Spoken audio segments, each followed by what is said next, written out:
Bom dia, boa tarde, boa noite, boa madrugada para os estudantes que estão estudando agora, nos ouvindo, né? O horário que sobra às vezes. Estamos hoje no episódio piloto do nosso podcast Ciência e Luta. Estou aqui com o meu colega Gabriel. Eu sou o Rafael, esqueci de avisar, né? Eu sou o Rafael, estudante de doutorado aí nas Geociências da URGS e também secretário da APG. Prazer, eu sou o Gabriel, sou estudante de Física e sou também um dos coordenadores gerais da APG, né? E a gente está aqui hoje iniciando o Ciência e Luta, né? Em parceria, né? Uma iniciativa dos estudantes da pós-graduação, em parceria também com a APG da URGS, né? Associação de Pós-Graduandos, e da CISAD aqui, que está disponibilizando o espaço para a gente gravar, né? E a gente vai estar entrevistando hoje a Tami e o Paulo. Então, o nosso podcast, a gente quer relacionar a ciência com a luta popular. E nada melhor que começar com dois convidados, a Tami Zafleck e o Paulo Barbosa, para nos dar uma melhor visão sobre isso, justamente com as lutas que eles fazem dentro dos movimentos sociais aqui em Porto Alegre. Bem, muito prazer. Eu sou o Paulo, sou estudante de Ciências Sociais no bacharelado, mas acabou que coincidiu que eu consegui adentrar no mestrado também. Hoje eu faço mestrado em Sociologia e a minha área de estudo são os movimentos sociais de reforma urbana e como esses movimentos operam na dimensão simbólica junto às mídias empresariais aqui de Porto Alegre. Também sou graduado em Relações Internacionais pela Pontifícia Universidade Católica de Minas Gerais, mas apesar disso eu não sou mineiro, eu sou capixaba. Nasci no sul do Espírito Santo, Cachoeira do Tupimirim, também conhecida como cidade do famoso Roberto Carlos, mas estou aqui para aprendendo um pouquinho sobre sociologia na cidade de Porto Alegre, conhecendo a região, e quem sabe aí poder dar uma palhinha ou outra sobre um pouquinho da minha pesquisa.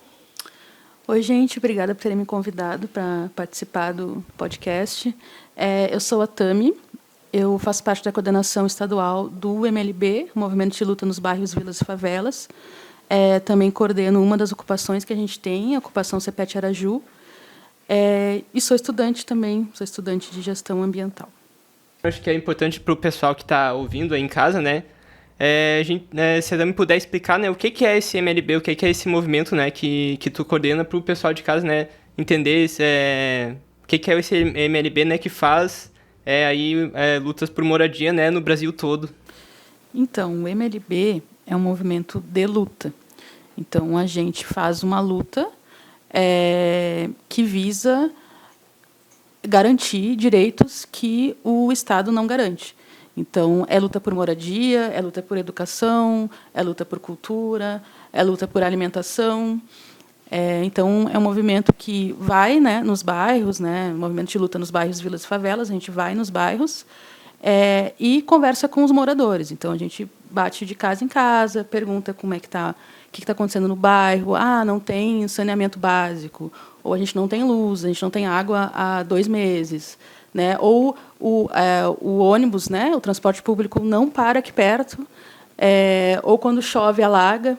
Então, o que a gente pode fazer para mudar essa situação? Né? Então, é um movimento de ação direta, sim, a gente reúne os moradores para falar sobre as questões, né, da região onde eles moram, onde eles vivem, e, a partir disso, a gente define qual vai ser a nossa linha de luta.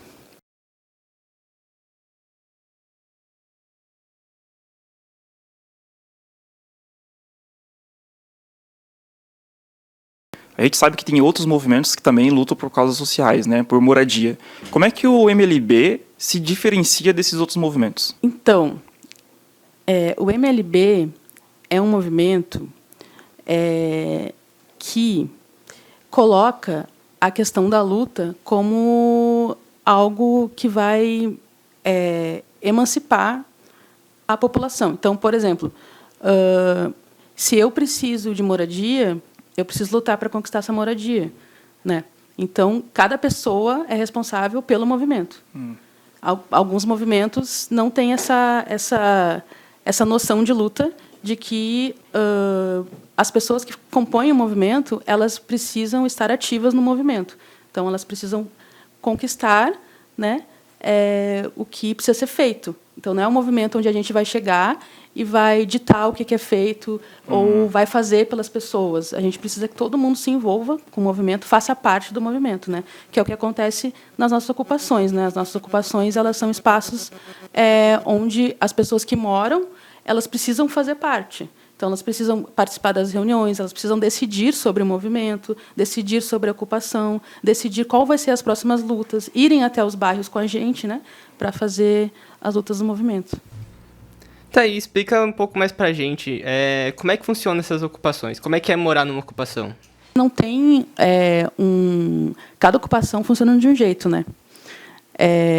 Eu moro na CPE e, no início, a ocupação é um pouco caótica no sentido de que a gente precisa correr atrás de muitas coisas, assim, né? A gente precisa também fazer algumas formações, né, para as pessoas que moram lá como a gente, né, para a gente entender que coletivo é esse.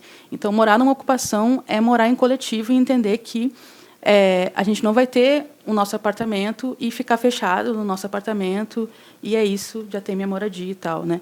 A gente todos os dias pensa no que precisa ser feito. Então, as ocupações, elas são espaços onde a gente quer amplificar esse movimento. E aí todo mundo é responsável, né, pela ocupação, todo mundo que mora nela. Então, a gente se organiza, né, em reuniões, que são as assembleias que acontecem semanalmente, para a gente decidir o que precisa ser feito de estrutura, alimentação, ou algumas demandas, né? Às vezes, já teve recentemente, né, alguns filhos de moradoras da ocupação serem discriminados na escola por morarem em ocupação. Então, o que a gente pode fazer coletivamente para ir até a escola e fazer alguma ação, né, fazer algum protesto, enfim, o que a gente vai fazer enquanto a isso, assim. Então, a gente tenta resolver as questões da ocupação, né, com todos os moradores juntos. E eu acho que a ocupação funciona assim, primeiro, de forma coletiva, né, segundo, como um local, né, uma base para a gente amplificar a luta, nesse sentido, assim.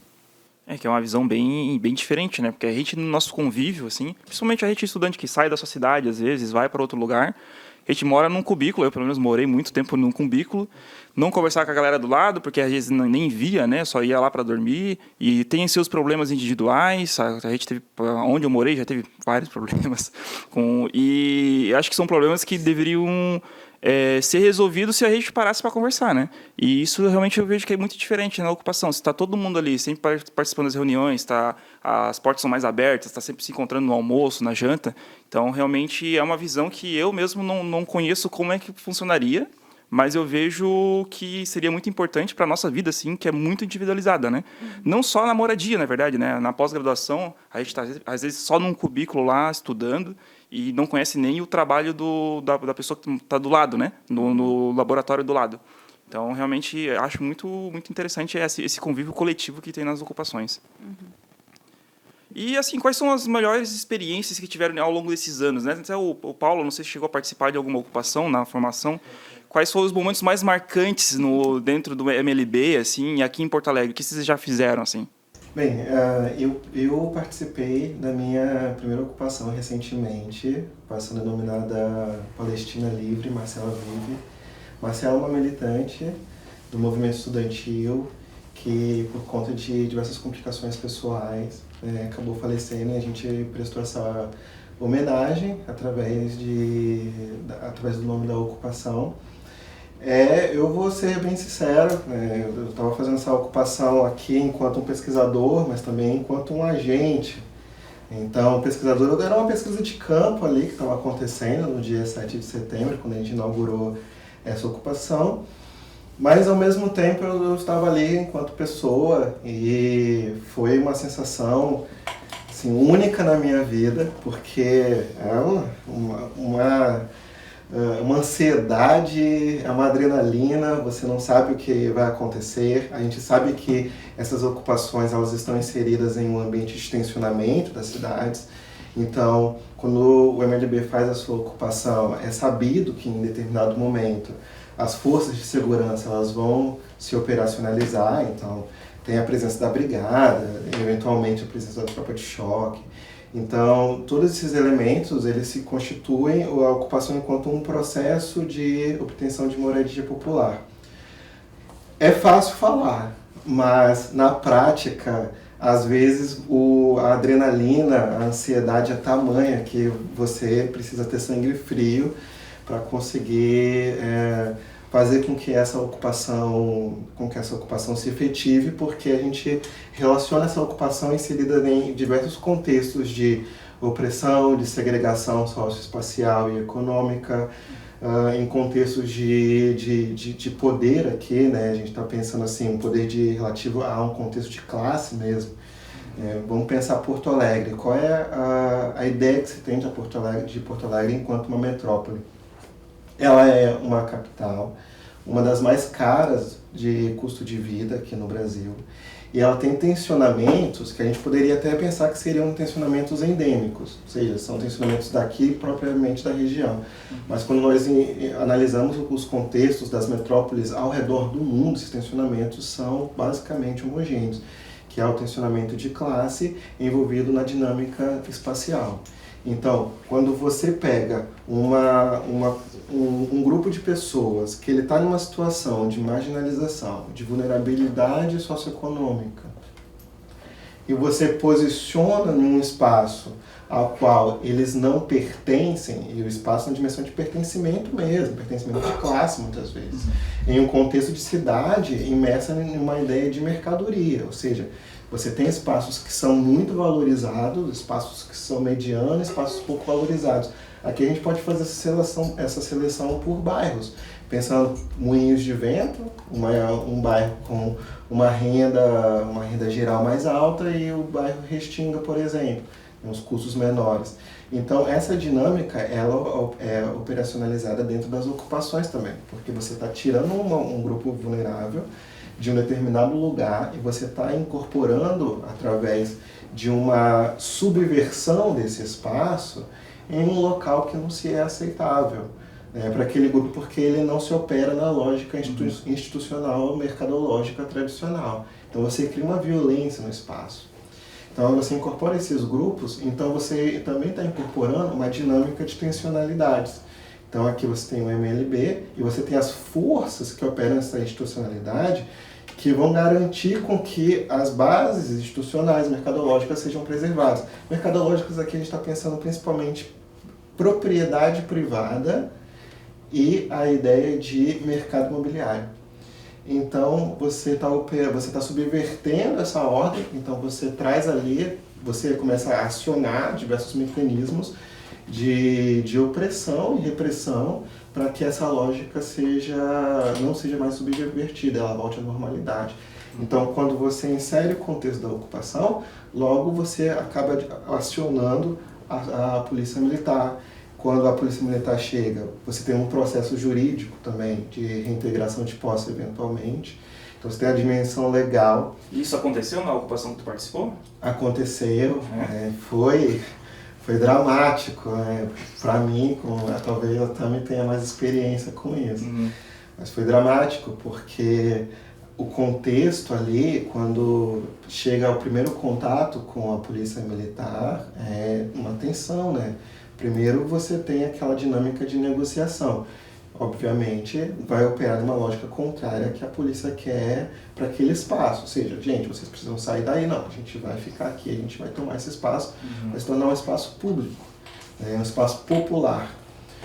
Mas aí você começa a acionar outros mecanismos. Então, quando a negociação ela não é efetivada nos acordos das partes, então você tem o proprietário daquele espaço, daquele imóvel, você tem o movimento social e você tem as bases jurídicas e legais que vão operacionalizar essa negociação. Quando a negociação ela não converge, operacionaliza a questão da violência, traduzida na força policial. E como é enfrentar essa repressão policial? Porque eu sei que é muito comum ter despejos nessas ocupações, né? Isso, né? Nesse dia em questão, houve 18 ocupações ao longo do Brasil, né?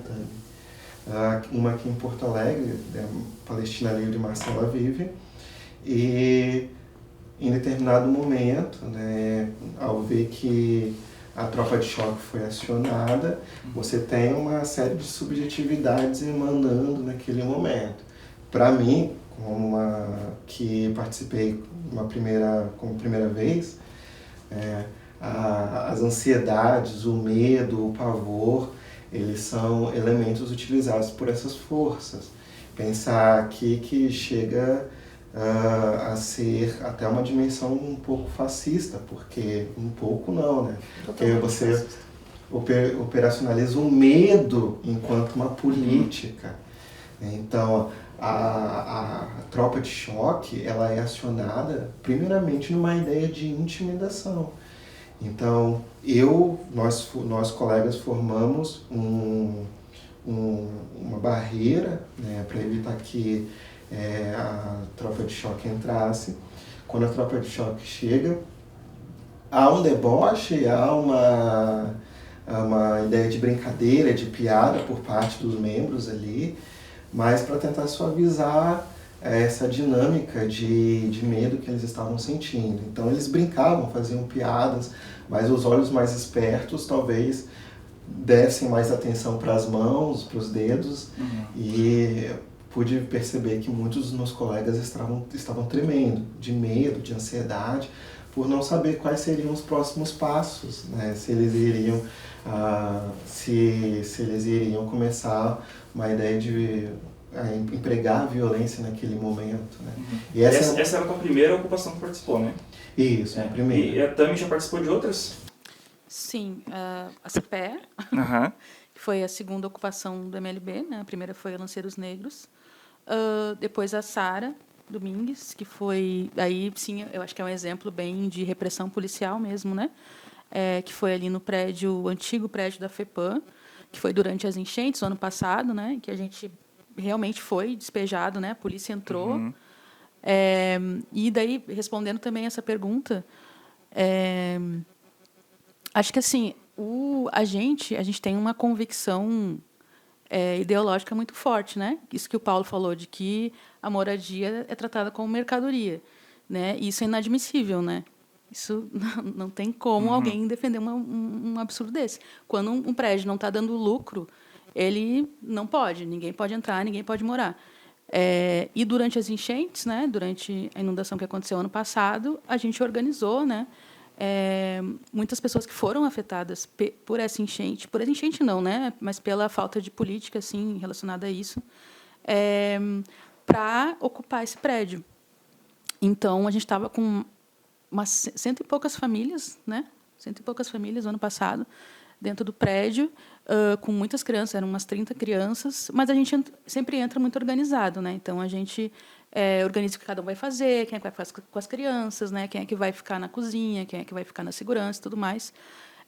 Mas, mesmo assim, né, o governador do estado enviou o choque. Né? Então, eles entraram lá, jogaram gás lacrimogêneo, spray de pimenta e tudo mais, e a gente, sem oferecer risco algum, né, a não ser um risco, né, entre aspas, ao patrimônio, né, do Estado. Então, a gente foi violentamente despejado, né?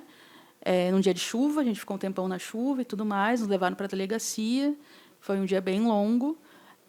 Muitas pessoas e crianças, né, sofreram com o gás, né, que eles jogaram para dentro, né, do prédio, o gás, e a gente lá dentro sem conseguir sair. Então, acho que é bem isso que o Paulo diz, assim, os aparatos, os mecanismos do Estado para defender o quê, né? Defender a moradia enquanto mercadoria e não fazer com que aquilo seja realmente tenha alguma função social e que a Constituição realmente seja efetivada, assim, né?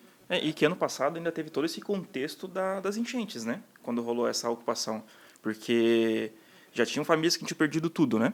Que foram participar, entraram na ocupação, e no domingo de chuva também, novamente, com a cidade inundando, porque aqui 5 minutos de chuva já começa a encher as coisas.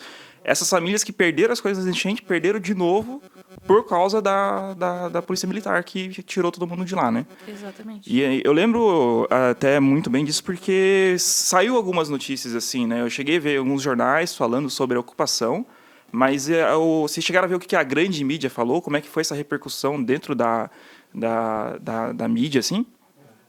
Então, a mídia ela está envolvida nessas dinâmicas de tensionamento, né? Então, toda a mídia, a construção midiática, ela envolve uma politização desses mecanismos. Pensar a mídia de massas aqui, né?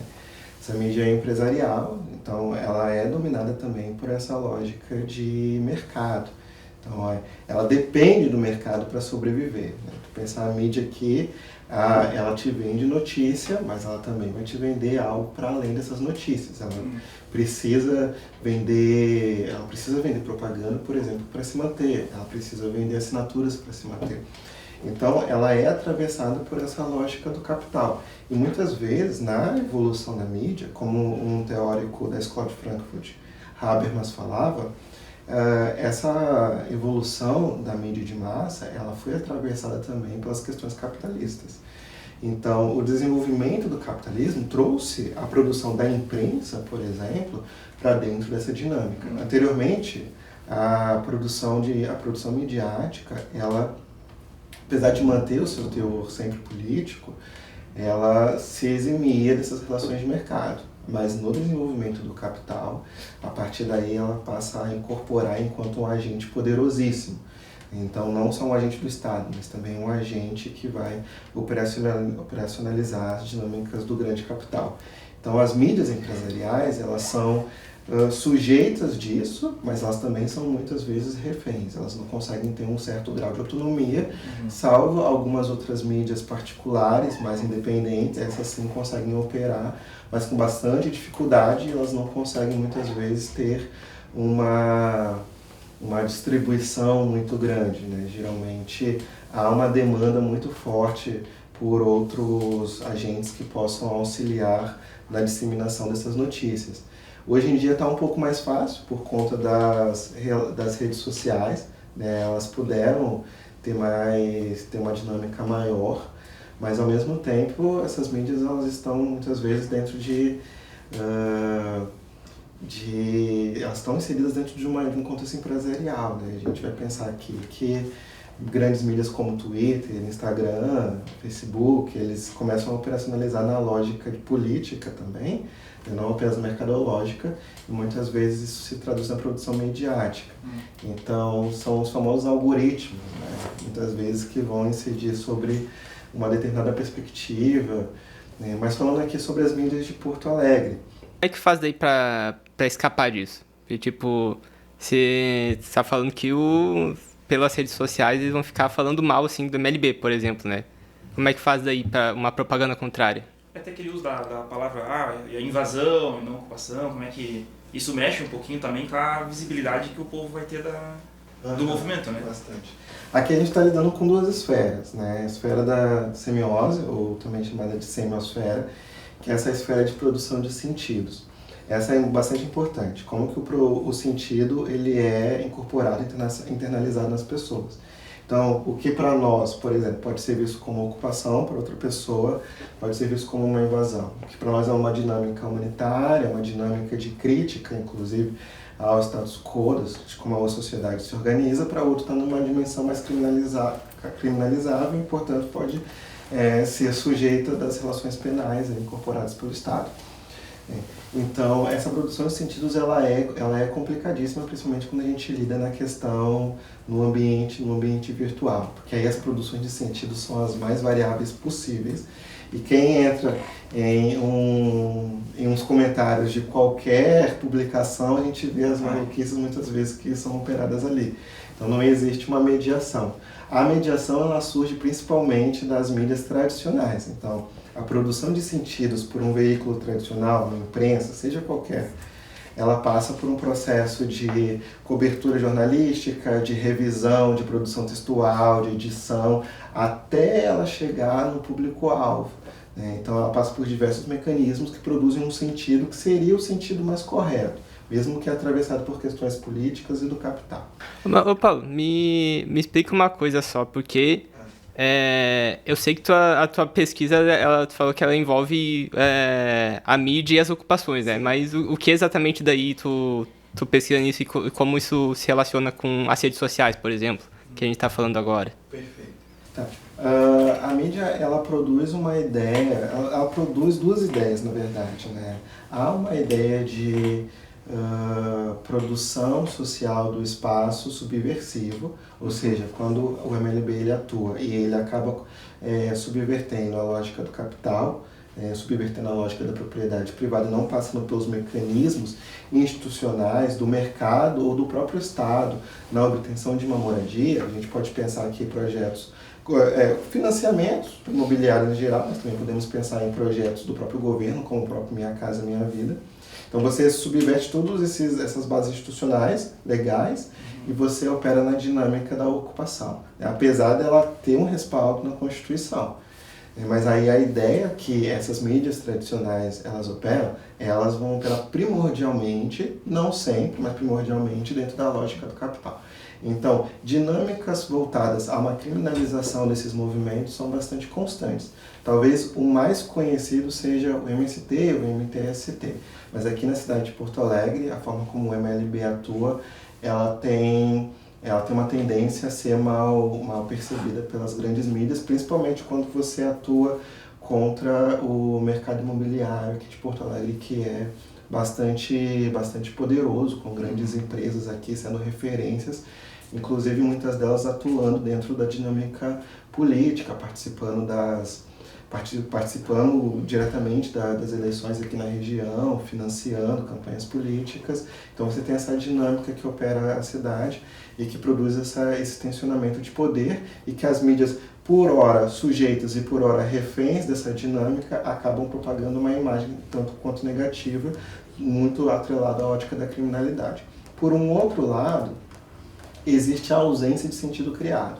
Então, há uma necessidade desses canais, percebendo dentro das minhas pesquisas, de não se falar muito sobre o MLB. Então, não se dá muita visibilidade sobre as dinâmicas políticas, sobre as atuações que o MLB faz. Então, talvez as ocupações sejam as mais agressivas, assim, mas o MLB atua semanalmente nas ruas, conversando com o público, trazendo um pouquinho da sua perspectiva, mas também dentro de supermercados, né? Existem campanhas voltadas à fome, por exemplo, em que há essa ocupação de supermercados para denunciar a desigualdade social e como essa desigualdade social opera na dinâmica da fome, produz fome em um país como o Brasil.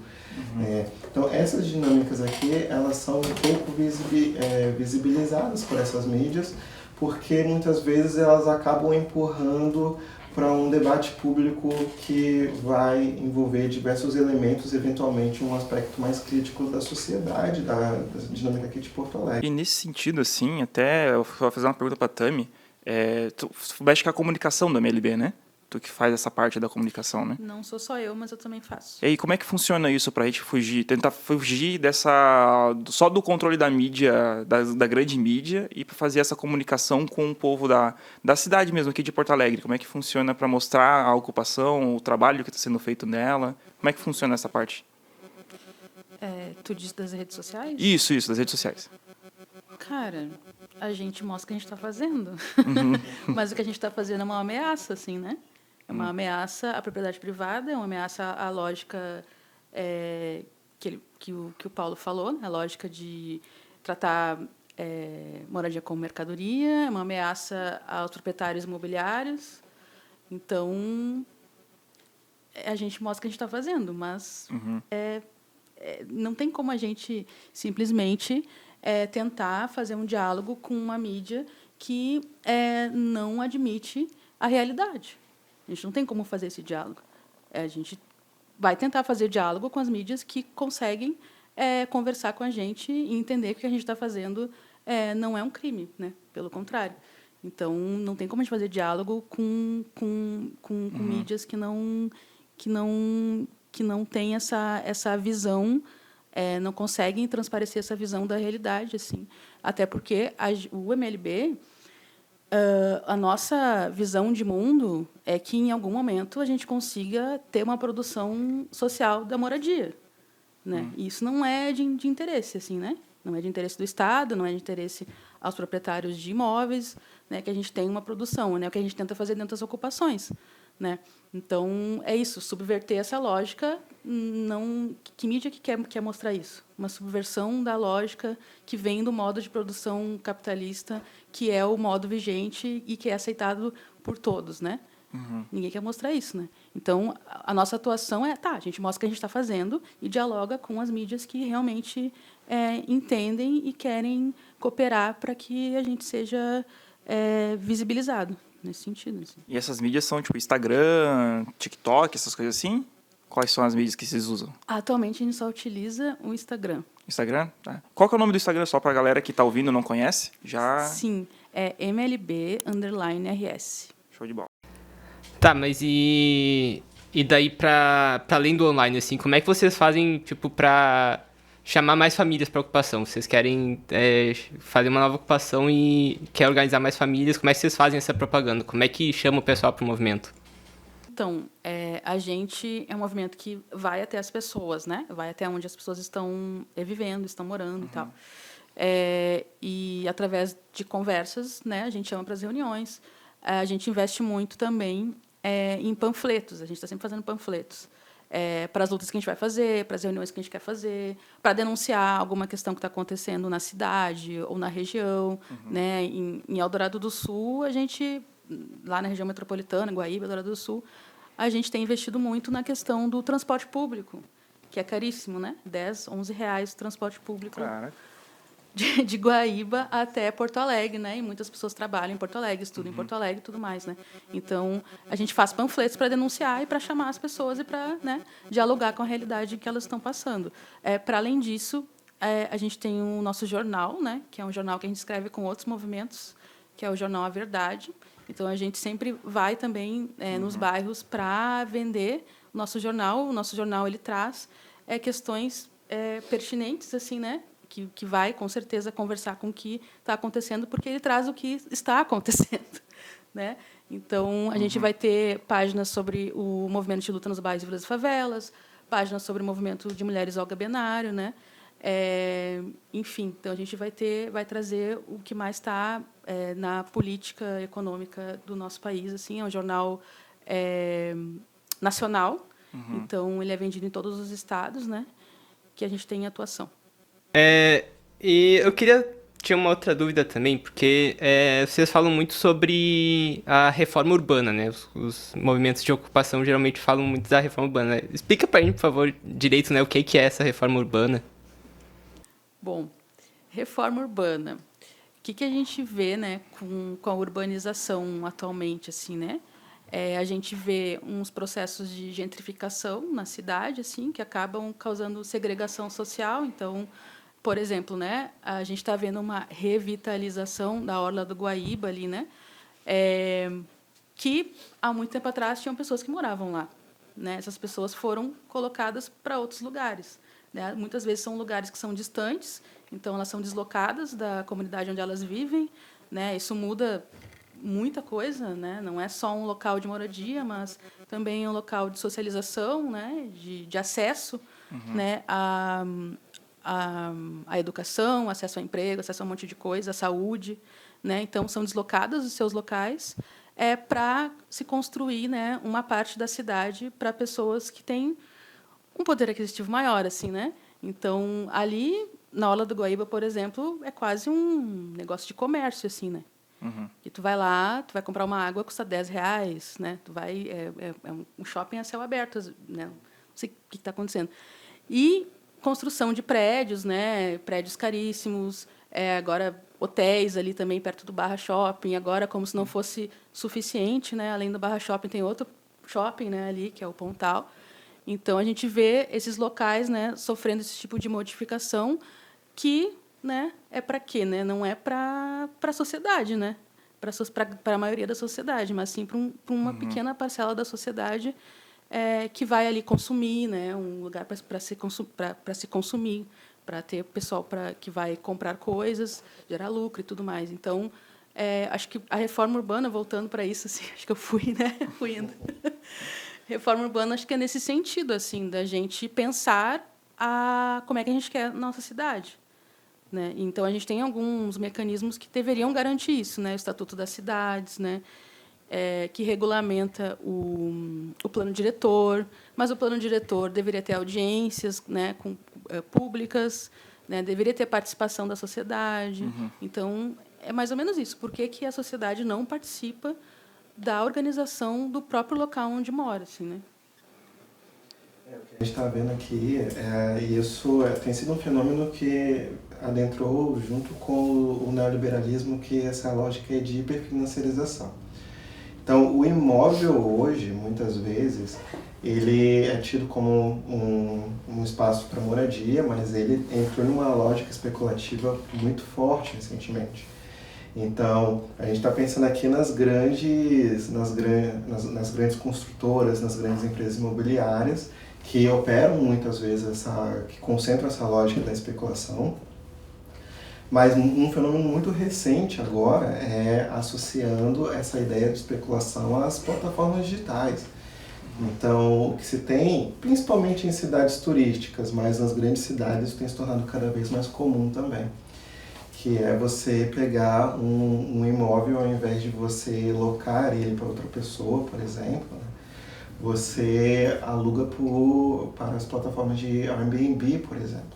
Então, às vezes, você ganha muito mais em diárias de pessoas que vão ali e vão ficar 1, 2, 3 dias numa cidade como Porto Alegre, outras cidades turísticas, ao invés de você ter um modelo de aluguel fixo ali, planejado a longo prazo, com as possibilidades bem a médio e longo prazo de você poder estar fazendo reajustes ali no valor do aluguel. Então, o contrato, muitas vezes, ele te prende por 1, 2, 3 anos.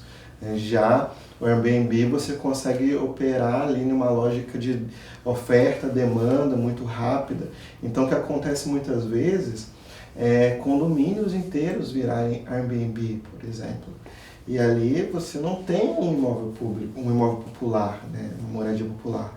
Você tem algo ali voltado especificamente para a especulação imobiliária. Então, hoje, adquirir um imóvel, muitas vezes, é você adquirir para reservar ele não para moradia, mas muitas vezes para essas plataformas.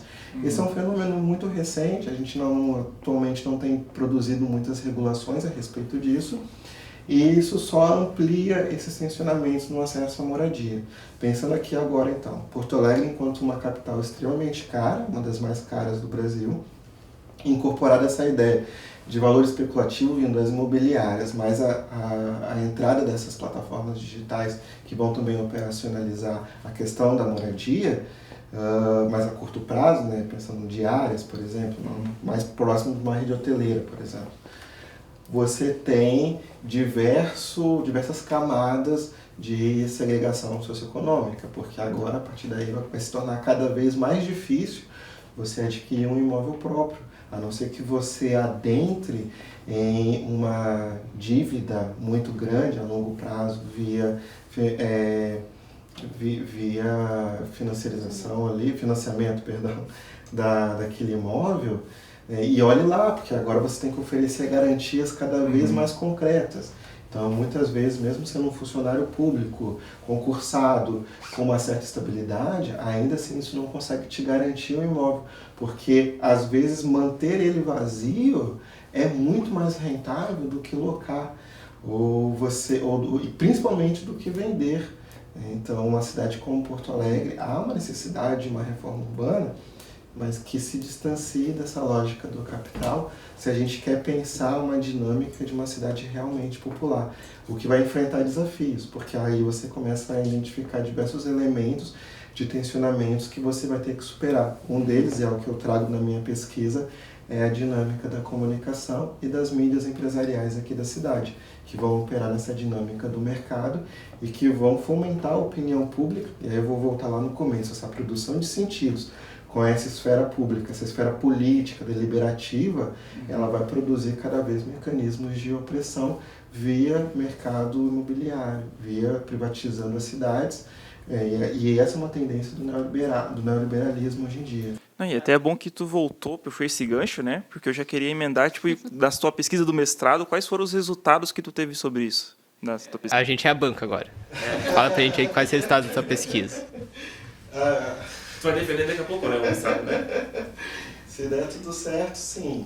Então já é o teste. Então aqui a gente consegue identificar uma divergência na produção de sentidos muito grande, ou muitas vezes uma ausência de sentidos produzidos. Então às vezes como por exemplo a ocupação Palestina Livre Marcelo Haville, foi noticiado por pouquíssimos veículos aqui da cidade de Porto Alegre. Eu posso citar aqui um que noticiou bastante, foi o Sul 21 em determinado momento, e também o Brasil de Fato, mas o Brasil de Fato já não é mais um jornal de Porto Alegre. Então existe essa ausência de produção de sentidos que, por sua vez, não consegue produzir uma esfera deliberativa. Como é que eu vou deliberar, politicamente falando mesmo, sobre algo a qual eu não tenho acesso? Eu não tenho sentidos produzidos. Se não tenho sentidos produzidos, a coisa não existe mais para mim. E é como operacionaliza essas mídias aqui da região. Por um outro lado, quando essa produção de sentidos se dá, muitas vezes, para além da criminalização, né, trazendo esse aspecto penal que eu já observei em algumas ocupações que o MLB fez, a produção de sentidos ela é muito acrítica. Então, eu posso propor aqui para vocês um desafio. Talvez agora com a Tami aqui a gente consiga até resolver, mas tirando a Tami, eu posso pegar diversas mídias aqui de Porto Alegre, e uma mídia vai falar de uma ocupação do MTST, outra vai falar do MLB, outra vai falar do MNLM, que é um outro movimento aqui de reforma urbana na cidade, outro vai falar do MTST, e eu vou tirar as siglas, e eu vou colocar para vocês identificarem qual movimento é qual. Vocês não vão conseguir. Porque não existe uma diferenciação. O que se fala de movimentos de reforma urbana aqui na cidade, mas na mídia, na produção midiática brasileira, é algo mas tão genérico, que você não consegue fazer distinção entre um movimento e outro. Então, eu posso pegar todas as matérias desses outros movimentos, colocar numa mesa e falar, olha, qual é qual está falando de um, qual está falando de outro, e vocês não vão conseguir identificar, porque eles vão reduzir a palavras como movimento de luta por moradia, movimento de reforma urbana, né? Movimento que faz ocupação, ou, no sentido mais punitivo, né? Um movimento que invadiu tal prédio. E aí a população em si, ela não consegue sequer deliberar sobre isso, porque não se tem um sentido produzido sobre que diabos o movimento é tal. Então já aconteceu nas minhas pesquisas do MLB fazer uma ocupação de um supermercado, mas noticiar outro movimento, porque sequer essa preocupação é tudo a mesma coisa, é tudo movimento de ocupação, é tudo movimento de moradia, né? Então essa ausência de sentidos produzidos, de produção de conhecimento e interpretação sobre esses fenômenos é extremamente prejudicial. E a gente vê isso aqui na política de Porto Alegre, por exemplo. Então, quando teve a ocupação Sara Domingues, saiu uma nota pública do governo do estado condenando a ocupação, falando que é um absurdo você ocupar, aí utilizando a terminologia mais punitivista, né, criminalizando. Ou seja, né, é um absurdo vocês ou invadirem um prédio, esse prédio não pertence a vocês, é uma forma de violência, aí a polícia chega querendo negociar, mas não, sabendo os limites da negociação da polícia. Negociar o cacetete na nossa cabeça, né? Muitas vezes, né? Então você tem aqui uma operação que inclusive foi vinculada à mídia. Então a nota que o governo do estado emitiu sobre a ocupação Sara Domingues, ela foi publicada nos veículos empresariais de Porto Alegre. Por sua vez, o que os movimentos trouxeram, de novo, é aquela coisa muito genérica que você não sabe diferenciar qual movimento é qual. O que muda no fim das contas é a sigla, é MLB, MTST, MNLM, MST, mas na prática existem diferenças significativas sobre esses movimentos, como eles se operam, quais são as suas principais reivindicações. como se dá as suas estratégias no âmbito da comunicação, no âmbito da política, no âmbito institucional. Só que como não há uma produção de sentido clara sobre isso, você, ao criminalizar você consegue criminalizar todos, porque você não consegue distinguir qual é qual, a luta de qual, né? Então, existe essa dimensão, né, nas mídias de Porto Alegre, mas pensando nas mídias empresariais no Brasil, então cabe aqui as mídias menos de massa, né, as mídias mais independentes, vincularem mais essas perspectivas, e o jornal que o MLB ajuda a divulgar e ajuda a construir, o Jornal Verdade, que aí sim você consegue ter mais autonomia em produzir o sentido que está mais próximo da sua vivência, da sua realidade, e esse sentido sim, a partir daí, é que vai operacionalizar uma outra lógica, que vai entrar em tensionamento com a lógica empresarial, e aí a minha pesquisa ela vai justamente nisso, né? Como é que vão se operacionalizar esses tensionamentos, quem é que ganha, quem é que perde, onde é que a gente avança, onde é que a gente retrocede, e como se dá essa briga toda. Vocês falaram algumas vezes, né, sobre essa nova ocupação que tem o nome de Palestina Livre, né? Aí, queria perguntar assim, o que tem a ver? Por que botar esse nome de Palestina Livre, né? Uma ocupação que tem a ver a moradia aqui em Porto Alegre com a Palestina.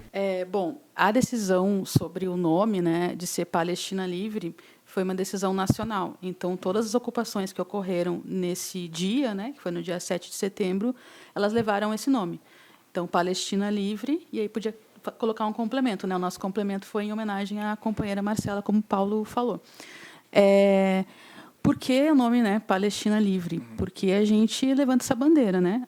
Se a gente luta por soberania, a gente também está defendendo a Palestina, né? Porque eles estão sendo dizimados, né? Um povo que está sendo dizimado, uma cultura que está sendo dizimada, uma etnia que está sendo dizimada, e todo mundo, o mundo inteiro está assistindo, né? Então, não tinha como a gente não levantar essa bandeira realmente assim, né, literalmente colocar no nosso prédio uma bandeira da Palestina e colocar um nome para visibilizar o que está acontecendo, né? É a forma que a gente encontrou de visibilizar um assassinato, né, um crime que está acontecendo, que todo mundo está vendo, e, enfim, não tem sanções quanto a isso, né? A gente vê, pelo contrário, né? A gente vê aqui, inclusive no Rio Grande do Sul, né, o governo do estado, inclusive, investindo nesse genocídio, né? Quando simplesmente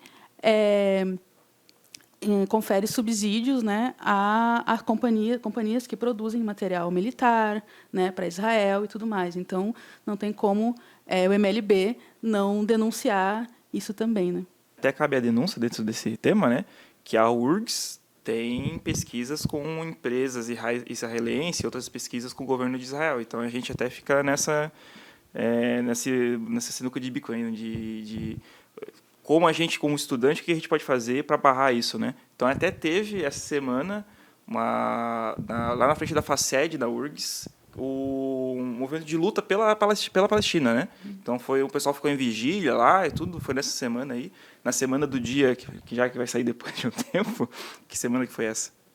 Dia 26. Semana do dia 26, foi dia 22, né? Alguma coisa assim. Então, acho que é importante a gente colocar também até nessa... né, contra, né, esse tipo de pesquisas que estão financiando armas lá em Israel, né? É uma pesquisa bélica mesmo que tem. Então, é uma luta que entra junto com a universidade, né? Não só no âmbito da ocupação, no âmbito do governo estadual, o governo federal também, que fala e não faz nada, né? Cadê o corte de relações com Israel? Né? Não só o nosso governo, mas muitos governos que se posicionaram contra, chamaram de genocídio e tudo, e não fizeram nada, não cortaram as relações. E aí, como é que né? Fala, mas não faz, né? Mas assim, nesse clima muito bom que a gente está falando aqui, a gente vai, né, chegando nos finalmente, porque está fechando o nosso tempo. Vocês querem dar mais um recado final? Como é que dá um oi para a mãe, assim, alguma coisa assim?